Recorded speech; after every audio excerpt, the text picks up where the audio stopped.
అందరికీ నమస్కారం అండి. శ్రావణ మాసం స్పెషల్గా వరలక్ష్మి వ్రతానికి అమ్మవారికి నివేదనగా క్షీరాన్నం తయారు చేశాను. చాలా బాగుంటుంది.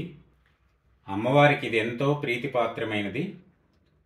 చేసే విధానం కూడా చాలా సులువు. తప్పనిసరిగా అమ్మవారికి ఇది నివేదన చేయాల్సిందే. ఈ మాసంలో మీరు కూడా ఈ వీడియోని స్కిప్ చేయకుండా చివరి వరకు చూసి చక్కగా ఈ ప్రసాదాన్ని తయారు చేసి అమ్మవారికి నైవేద్యంగా పెడతారని మనస్ఫూర్తిగా కోరుకుంటున్నాను.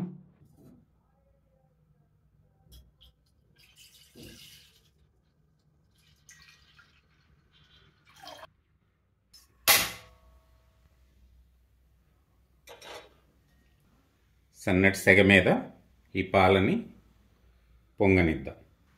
ఈలోపు ఈ బియ్యాన్ని సగ్గు బియ్యాన్ని కడిగి నానబెట్టుకుందాం.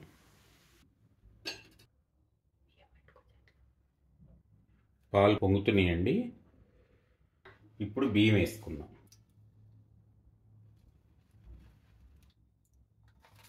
దీన్ని ఒకసారి ఇట్లా కలిపేసుకోండి.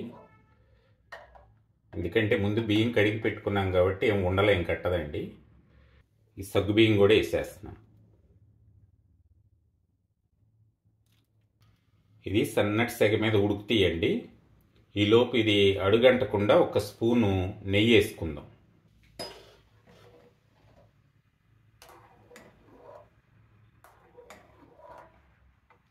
బియ్యం కూడా ఉడుకుబట్టినాయండి.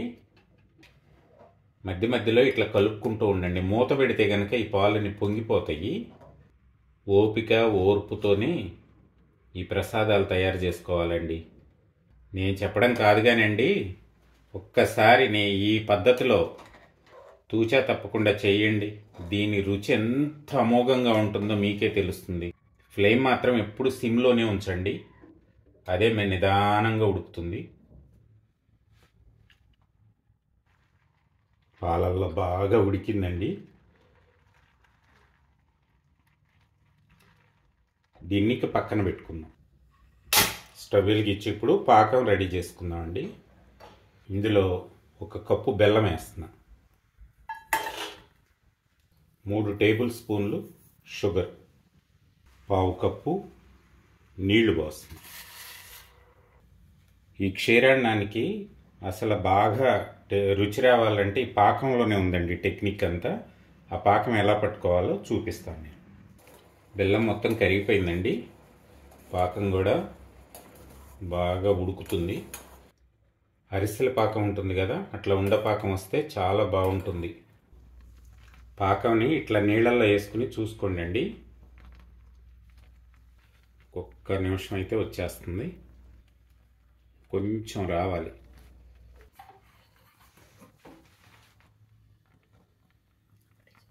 ఇట్లా ఉండపాకం రావాలండి. అయిపోయింది. దీన్ని ఇప్పుడు వడపోసుకుందాం. స్టవ్ కూడా ఆఫ్ చేసేస్తున్నాను. ఇందులో పోసేసుకుందాం.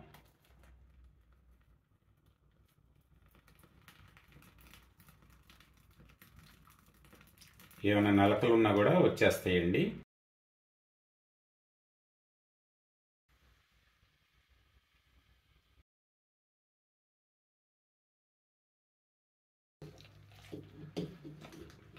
కొంచెం గట్టిగా అనిపిస్తే కనుక కాస్త చల్లార్చిన పాలు కలుపుకోండి. స్టవ్ వెలిగించి కడాయి పెడుతున్నానండి.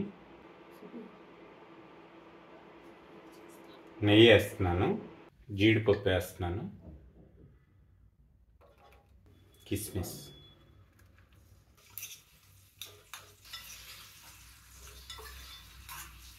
జీడిపప్పు కూడా కలర్ మారుతున్నాయి.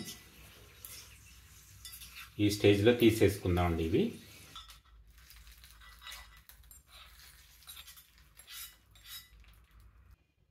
యాలకుల పొడి, చిటికెడు ఉప్పు.